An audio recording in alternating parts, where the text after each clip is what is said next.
चुनावी रण हार चुके भाजपा के प्रत्याशी मिथिलेश तिवारी ने 5 जून को अपने कार्यालय में प्रेस वार्ता आयोजित कर मीडिया के लोगों के साथ बातचीत की।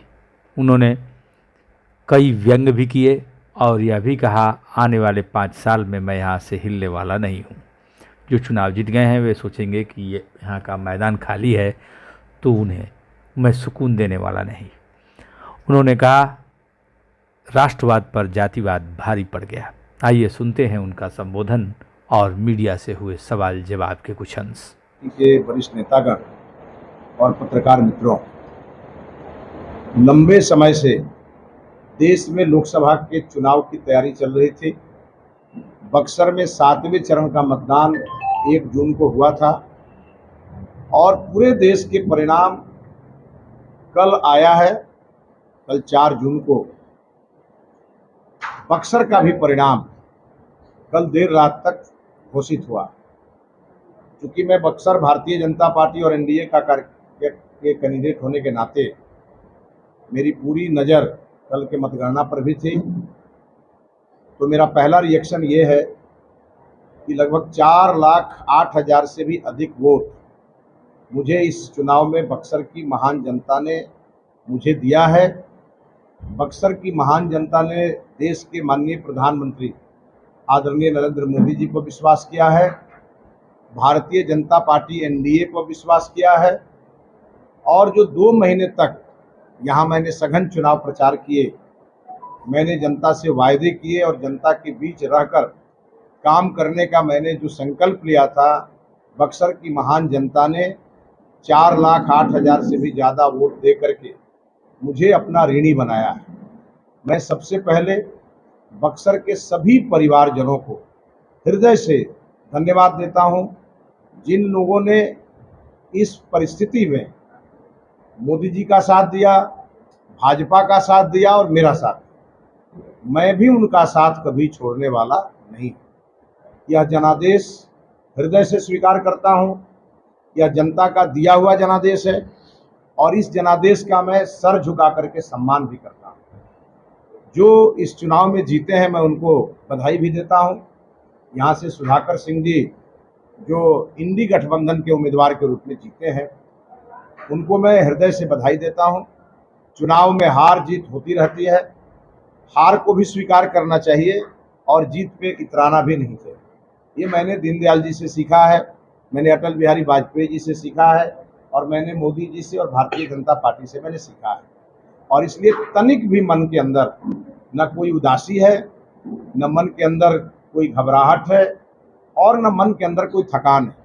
इसलिए पूरी तरह से निष्ठा के साथ, ऊर्जा के साथ और अपने सभी कार्यकर्ताओं के साथ बक्सर की सेवा 5 साल, जब तक अगला चुनाव नहीं आ जाता तब तक बक्सर के कार्यकर्ताओं के साथ मिलकर के बक्सर की जनता का सेवा करूंगा और खुट्टा गाड़ करके इस बक्सर में बक्सर के हर गलत काम का विरोध करूंगा।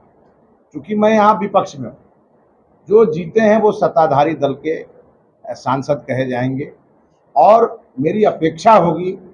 मैंने बक्सर में बक्सर को बनारस बनाने का संकल्प लिया था। यह संकल्प कुछ दिनों के लिए जरूर टल गया, क्योंकि मैं सांसद होता तो मैं तुरंत इसके लिए पहल करता। अब चूंकि मैं सांसद नहीं हूँ, पार्लियामेंट में नहीं बैठ सकता, मेरे पास सांसद का लेटर पैड नहीं है, इसलिए बक्सर को बनारस बनाने का जो मेरा सपना था वो थोड़े दिनों के लिए रुक गया। लेकिन बक्सर को लंदन बनाने वाले लोग, बक्सर को अमेरिका बनाने वाले लोग, जो राष्ट्रीय जनता दल के उम्मीदवार ने अपने चुनाव में ये वायदा किया है कि वो बक्सर को अमेरिका और लंदन बनाएंगे, मैं इंतजार करूंगा कि वो बक्सर को अमेरिका और लंदन जैसी बक्सर बना करके दें।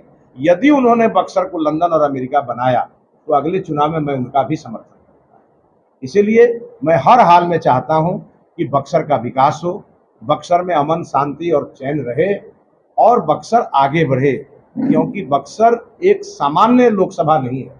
बक्सर देवी देवताओं की पुण्य भूमि है, ऋषि महर्षियों की तपस्या स्थली है, प्रभु श्री राम की ज्ञान स्थली है और हमारे महान तपस्वी विश्वामित्र जी की तपोस्थली है। और वामन भगवान ने इस धरती में अवतार लेकर के इस धरती को अवतारी भूमि एक तरह से घोषित किया है।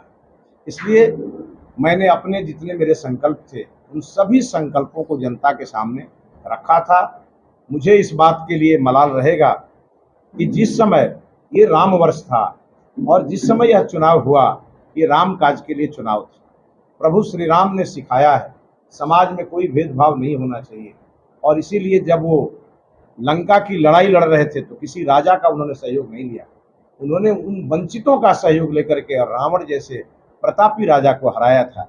और प्रभु श्री राम ने सिखाया, रावण भले ही पराक्रमी राजा था, ब्राह्मण था, लेकिन देश के किसी ब्राह्मण ने रावण की पूजा नहीं की। देश के सभी ब्राह्मणों ने राम की पूजा की, और यही हिंदू और यही सनातन धर्म का कर्तव्य भी होता है। मैंने बक्सर में ये महसूस किया कि बक्सर में राष्ट्रवाद जातिवाद के कारण हार गया। मैंने बक्सर में महसूस किया कि बक्सर का विकासवाद कहीं न कहीं क्षेत्रवाद के कारण और कहीं न कहीं परिवारवाद के कारण हार गया। मैंने बक्सर में महसूस किया झूठ की ऐसी फसल यहाँ बोई गई थी, चाहे वो अश्विनी चौबे के बारे में प्रचारित किया गया हो कि वो यहाँ पर एम्स ले आए थे और एम्स भागलपुर चला गया, जो पूरी तरह से कोरा बकवास था, झूठ था। और यह झूठ किसी और ने नहीं, राष्ट्रीय जनता दल और उनकी बी टीम निर्दलीय प्रत्याशी ने फैलाया। आपने देखा होगा कि जिस व्यक्ति ने यहाँ के एक निर्दलीय प्रत्याशी का मंच संचालन किया था नॉमिनेशन के सभा में, वह प्रत्याशी कल मिठाई खा रहा था राष्ट्रीय जनता दल के एमपी, नवनिर्वाचित एमपी के द्वारा। तो यह बात बक्सर की जनता को दिखना चाहिए कि ये वो लोग हैं जो जयचंद बन करके डस रहे थे इस बक्सर को, और बक्सर में लगभग 71 से 80 हजार लोगों का वोट जो पड़ना चाहिए था भारतीय जनता पार्टी के पक्ष में, वह वोट यत्र तत्र और सर्वत्र चला। और यह बक्सर के इतिहास में ये पहली और आखिरी घटना होनी चाहिए। लोकतंत्र में जब आदमी गिरता है तो संभलने का मौका लोकतंत्र ही देता है। मैं भी अपने पूरे पार्टी के कार्यकर्ताओं के साथ, एनडीए के कार्यकर्ताओं के साथ पूरे चुनाव की समीक्षा करूंगा। और आज मुझे प्रदेश नेतृत्व ने रात में बुलाया है पटना, मैं जाकर के एक एक बात की रिपोर्ट अपने प्रदेश नेतृत्व को भी दूंगा, केंद्रीय नेतृत्व को भी दूंगा, और उसके बाद मैं विधानसभा वार अपने कार्यकर्ताओं के साथ बैठ कर और इसकी पूरी समीक्षा करूंगा। कहाँ चूक हुई, कहाँ हम फिसल गए, किस कारण हम चुनाव हारे, इन सभी चीज़ों को सोच के समझ के और अगले चुनाव में उसको कैसे हम दुरुस्त करें और कैसे हम उसको ठीक करें, इस पे हमारा पूरा काम चलेगा। मैं पार्टी का प्रदेश महामंत्री भी हूँ, इसलिए मेरी जिम्मेवारी है, यदि हमारा संगठन कहीं कमज़ोर रहा, कहीं हमारा संगठन अगर किसी कारण से सुस्त रहा तो कैसे वो चुस्त हो, और अगर कमज़ोर रहा तो कैसे वो मजबूत हो, इसकी भी पूरी जिम्मेवारी मेरे ऊपर है। इसलिए मैंने अपने जिला अध्यक्ष जी को कहा है, प्रत्याशी मैं कल तक था, आज से मैं पार्टी का प्रदेश महामंत्री हूँ, और अब दिन रात एक कर दूंगा, लेकिन बक्सर के संगठन को मजबूत करूँगा। और अगले विधानसभा चुनाव में बक्सर में 6 विधानसभा कैसे जीते, इसके लिए मैं प्राण लगा दूंगा। और साथ ही साथ बक्सर एक देवभूमि भी है, तो हमारे देवी देवताओं का हम पर बहुत आशीर्वाद है। मैंने बक्सर के किसी मंदिर को छोड़ा नहीं है, हर मंदिर में मैंने मत्था टेका है। तो कुछ कमी मुझ में ही रह गई होगी, जिसके कारण हमें विजय श्री का आशीर्वाद नहीं मिला। वो कमी भी मैं आगे के दिनों में पूरा करूंगा, और हर हाल में अगला लोकसभा चुनाव भारतीय जनता पार्टी जीतेगी। मैं आज फिर आप लोगों को कहता हूं, अगर पार्टी अगली बार मुझे उम्मीदवार नहीं भी बनाएगी तो जिसको बनाएगी उसको उसके साथ खड़ा होकर के मैं उसको जितवाने का काम करूंगा। मैं पार्टी के साथ कभी गद्दारी नहीं कर सकता। पार्टी मेरे लिए माँ के समान है, और माँ जो निर्णय करती है बेटे को मानना चाहिए। लेकिन मुझे पार्टी के नेताओं ने कहा है, बक्सर आपका क्षेत्र है, पूरे इस क्षेत्र को आप अपना घर समझ करके इसको सजाइए, संवारिए, और मैं इस काम के लिए आज से लग गया। और मेरे घर में जिसने भी छेद किया हो, मेरे घर में जिसने भी डाका डाला होगा, उसको मैं ढूंढ के निकालूंगा, और आप देख लीजिएगा वो दूर दूर तक आपको दिखाई नहीं देगा। मैं एक संकल्प लेने वाला व्यक्ति हूँ, और दृढ़ संकल्प लेने वाला व्यक्ति। और मुझे इस बात का दुख है कि मोदी जी ने मुझ पर भरोसा किया था, मैं यह सीट जीत करके मोदी जी को नहीं दे पाया। मैं अपने लिए चुनाव नहीं लड़ रहा था, मैं पार्टी के लिए चुनाव लड़ रहा था। और मैंने जो जो घोषणाएं की थी बक्सर में, वो आज नहीं तो कल मैं पूरा करूंगा। और बक्सर का आज राष्ट्रीय जनता दल का है और बक्सर का कल भारतीय जनता पार्टी का। ये मैं पूरे बक्सर को विश्वास दिलाता हूँ। बक्सर में कभी सनातन को छुपने नहीं दूंगा। बक्सर में जातिवाद का जो जहर जिन लोगों ने बोया है उसको मैं राष्ट्रवाद से खत्म करूंगा। बक्सर में जिन लोगों ने भी झूठ की खेती की है उसका झूठ मैं जनता के सामने लाऊंगा और उन लोगों को जैसे पत्थर का चना संख्या में कोई पूना से आया था, कोई कर्नाटक से आया था, कोई दिल्ली से आया था और 1000 की संख्या में यूट्यूबर इस बक्सर को लूट करके चले गए और यह बक्सर लूट गया। मैं वैसे लोगों को भी बधाई दूंगा जो लूटने आए थे और लूट करके चले गए। हाँ, आप पूछिए। अब जो समीक्षा की बात हो रही है, क्या समझते हैं, मतलब क्या लगता है कि असल वजह हार की क्या रही? अभी कैसे बताएंगे आपको?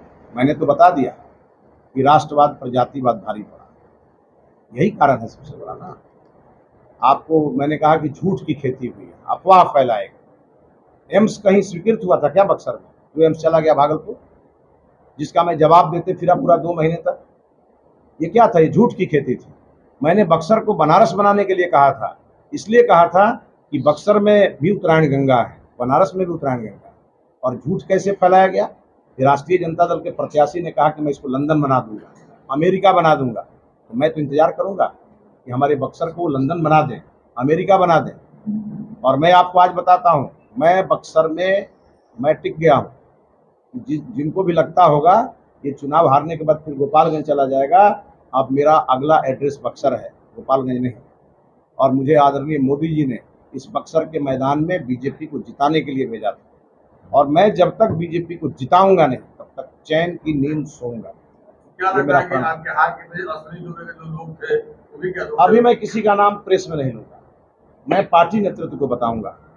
पार्टी नेतृत्व इस पर कड़ी कार्रवाई करेगा, जैसा पार्टी नेतृत्व ने मुझे भरोसा दिलाया है। मैं कोई मीडिया ट्रायल के माध्यम से पार्टी को एक संकेत आपने दिया कि एम्स की बात आ रही थी, वो अश्विनी चौबे के द्वारा कहा गया था एम्स बनाने की बात, ये बातें चारों जनमानस में थी।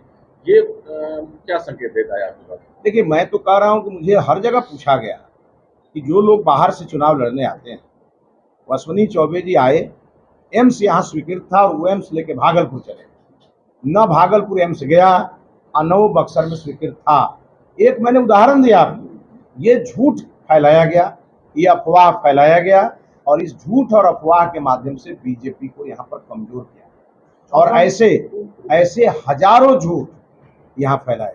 आपने एक चीज कहा कि जब मैं हारूंगा या जीतूंगा, पार्टी अगली बार मुझे टिकट देगी कि नहीं देगी, लेकिन मैं यहाँ पर लड़ूंगा, लोगों अपने जिस नेतृत्व को सहयोग करूंगा, जो लड़ेगा उसका भी सहयोग करूंगा। लेकिन देखा गया है कि आप इस दौरान अश्विनी चौबे कहीं दिखाई नहीं पड़े आपको सहयोग करने के लिए। ये तो उनसे पूछिएगा, ये मेरा विषय नहीं है। मैं अपनी बात कर रहा हूँ, मैं कार्यकर्ता हूँ। आपने जो संकेत दिया मैं एक कार्यकर्ता हूँ, मैं अपनी बात आज इसलिए कह रहा हूँ, 5 साल बाद ये पार्टी तय करेगी कि यहाँ कौन लड़ेगा। आपको क्या? मैं नहीं तय करूंगा, लेकिन मैं 5 साल तक बक्सर की लगातार सेवा करूंगा। 5 साल बाद का भी मैंने कहा, यदि पार्टी किसी कारण बस किसी और को लड़ाएगी तो मैं उस उम्मीदवार के साथ साये की तरह खड़ा होकर के उसका भी मदद करूंगा। ये मैंने नहीं कहा कि मैं नहीं लड़ूंगा, लेकिन मैंने ये कहा कि इन वर्ष केस भाजपा का निर्णय मेरे लिए माँ और पिता के निर्णय के से भी बड़ा है, क्योंकि मेरी पहचान पार्टी के कारण और मैं पार्टी में हूँ, पार्टी में ही रहूंगा। अंतिम यात्रा मेरी बीजेपी के झंडा के तहत ही जाएगी। और एक मेरा और संकल्प सुन लीजिए, मैं बक्सर छोड़कर जाने वाला नहीं हूँ। बक्सर में खूंटा गाड़ के बक्सर की 6 विधानसभा को जितवाने के लिए मैं अपने प्राण लगा दूंगा। अगला संगठन को ठीक करूंगा। अगला चैलेंज क्या है मिथिलेश जी के लिए बक्सर में? कोई चैलेंज नहीं है, मैं तो संगठन करता हूँ। बड़ा से बड़ा चैलेंज को बहुत हंसते हुए स्वीकार करता हूँ। चैलेंज तो जीवन में आते ही रहते हैं और इतना बड़ा धोखा मैंने खाया है तो इस धोखे से बड़ी सीख भी मिली है। आगे बी अलर्ट होकर के सभी चीज़ों को ठीक करेंगे। 2 महीने के समय में मुझसे जितना हो पाया, जितना मुझे कड़ा परिश्रम करना था, इस 2 महीने के अंदर मैं 10,000 से भी ज़्यादा किलोमीटर मैंने यात्रा की है इस बक्सर लोकसभा में। और इस नाते मुझे जहाँ जहाँ संभव हुआ मैं गया। बक्सर की एक एक गांव की तस्वीर मैंने अपने आंख में कैद की। बक्सर के जो 4 विधानसभा हैं, यहाँ की सड़कें इतनी खराब है, ऐसी खराब सड़कें बिहार में कहीं नहीं। और ये सड़कें खराब इसलिए है क्योंकि यहाँ एनडीए का एक भी विधायक नहीं। यहाँ के जितने विधायक हैं सब इंडी गठबंधन के विधायक हैं। और आगे आप देखेंगे, समय आने दीजिए, इन सड़कों पर बैठ करके मैं इनका भी ट्रायल करूंगा कि आखिर ये सड़कें क्यों नहीं बनी। जनता के हर सुख दुख में मैं खड़ा रहूंगा। जनता के हर समस्या के लिए मैं सड़क से लेकर, अब तो संसद में मैं नहीं जा पाया, तो सड़क से लेकर के और सदन के बाहर तक जितनी लड़ाई लड़नी होगी उतनी मैं बड़ी मजबूती से लड़ूंगा। और यहाँ के जो माननीय सांसद जीते हैं, जिन्होंने अमेरिका और लंदन जैसा बक्सर बनाने का सपना बक्सर को दिखाया है, मैं उनसे आग्रह करूंगा, अब उनका आज से काम शुरू हो जाना चाहिए। कि बिहार सरकार में कृषि मंत्री थे, तब तो उन्होंने चौसा के किसानों के लिए कुछ नहीं किया, और उल्टा जब कृषि मंत्री छोड़े तो चौसा के किसानों को भड़काने का काम उन्होंने किया। वहाँ पर टिकैत को बुला करके, टिकैत क्या बक्सर का था क्या, टिकैत बाहर से आकर के और यहाँ आकर के लोगों को लड़ाने का काम किया। और जो वरदान था बक्सर का, मोदी जी ने बक्सर के लिए चौसा पावर प्लांट वरदान के रूप में भेजा, उसको लोगों ने अभिशाप बना दिया। इतने किसानों के साथ यहाँ पर घटनाएं हुई, उनको पुलिस ने उनके ऊपर केस किया, ये सब यहाँ के स्थानीय राजनीति का परिणाम है। और उन सब चीज़ों को सुलझाने में मैं लगा हूँ। और आप देखेंगे, मैं सदन में भले नहीं गया, लेकिन चौसा के मामले को मैं सुलझा कर लोकसभा है वो भारतीय जनता पार्टी के हाथों से निकल गया। किस प्रकार से देखते हैं आप इस चीज को? देखिए, हम तो यही देखते हैं कि हम एक सैनिक हैं। मेरा काम है, जिस जगह मुझे काम करने का मौका मिला उस जगह पे हमको काम करना। बाएं क्या हुआ, दाएं क्या हुआ, ये देखने के लिए पटना में हमारे नेता बैठे हैं और दिल्ली में नेता बैठे हैं। वो इसको देखेंगे भी और उसको आगे ठीक भी करेंगे। लेकिन हाँ, ये तो बात सही है कि हमारे अपने ही अगर पराये हो गए तो कुछ तो कारण रहा ही। शाहाबाद में खाता तक नहीं, और शाहाबाद नहीं, औरंगाबाद से लेकर के शाहाबाद पूरा, और ये बुरी तरह हम लोग हारे। इसकी भी समीक्षा होगी, ऐसा नहीं है कि इसकी समीक्षा नहीं होगी। लेकिन एक बात मैं आपको विश्वासपूर्वक बताऊंगा कि बक्सर के जो मुद्दे, चुनावी मुद्दे थे, वो और जगहों और लोकसभा से अलग थे। बक्सर की जनता, जो 4,08,000 से अधिक जनता जिन्होंने मुझे वोट दिया, उन्होंने इसको बखूबी समझा। और जो 71-72 हज़ार लोग जो निर्दलीय को वोट दे दी, वो इस बात को समझे नहीं कि उनके वोट से बीजेपी हारने जा रही है और राष्ट्रीय जनता दल जीतने जा रहा है। और जनता तो भोली हो गई। जनता को जिसने जो समझाया, जनता ने वही समझा। मैं वो निर्दलीय उम्मीदवारों को वोट देने वाली जनता से मैं अपील करूंगा, आपको इस बात का आत्मचिंतन भी करना चाहिए कि आखिर ये वोट निर्दलीय को देकर के राष्ट्रीय जनता दल को जिताने के काम आ गया, यह वोट मुझे लगता है कि बर्बाद हो गया और यह वोट राष्ट्रीय जनता दल के खाते में चला गया। और जो उम्मीदवार यहाँ लड़ रहे थे, सब लोग चाहता है कि उसका बाल बच्चा आईएएस और आईपीएस हो। हर आदमी की तमन्ना हो, और एक व्यक्ति आईपीएस की नौकरी छोड़ के आता है और आकर के यहाँ के युवाओं को दिग्भ्रमित करता है और बीजेपी को हरा के चला जाता है। बक्सर की जनता को इस पर भी विचार करना चाहिए। मुझे इस मामले में कुछ कहना नहीं है, क्योंकि बक्सर की जनता, ये हर निर्णय जनता करती है। किसने सही कहा, किसने गलत कहा, ये जनता इसका निर्णय करेगी और आने वाले दिनों में इसका निर्णय जनता दिखाएगी। मुझे पूरा भरोसा। मंत्री भी हैं और वहाँ जाके वोटर है, उनका कहना है कि पार्टी के प्रदेश सदस्य ही कौन सी वहाँ सवाल उड़ा लिए ताकि उधर कुछ वहाँ का पूरा। देखिए, इसमें कोई सच्चाई नहीं, इसमें कोई सच्चाई नहीं है। ये राष्ट्रीय जनता दल के लोगों ने इसका प्रचार किया। हमारे बिहार के उप मुख्यमंत्री सम्राट चौधरी जी बहुत अच्छा काम कर रहे हैं और उनके प्रभाव को कम करने के लिए राष्ट्रीय जनता दल के नेताओं ने इसका दुष्प्रचार किया। और वह दुष्प्रचार और कई और दुष्प्रचार, ये इसका काउंटर हम लोग ठीक से नहीं कर पाए, मुझे ये लगता है। और इसके कारण ये हमारी हार हुई है। कोई हमारी बड़ी हार नहीं है। एक लोकसभा के लिए 30,000 वोट कोई मायने नहीं रखता, लेकिन एक छोटी सी गलती के कारण अगर हम लोग इस चुनाव को लूज किए हैं, तो इसको आगे हम लोग ठीक करेंगे और आगे कैसे हम जीतेंगे इसका पूरा प्लान करके और इस रण में उतरेंगे। आप जान लीजिए, चुनाव में हारा हूं, मैदान नहीं हारा। और अटल बिहारी वाजपेयी जी ने हम लोगों को लड़ना सिखाया है। और इसीलिए मैं उनकी कविता से समाप्त करूंगा। हार नहीं मानूंगा, रार नहीं ठानूंगा, काल के कपाल पर लिखता मिटाता हूं गीत नया गाता। और इसी लाइन के सहारे मैं आगे बढ़ूंगा।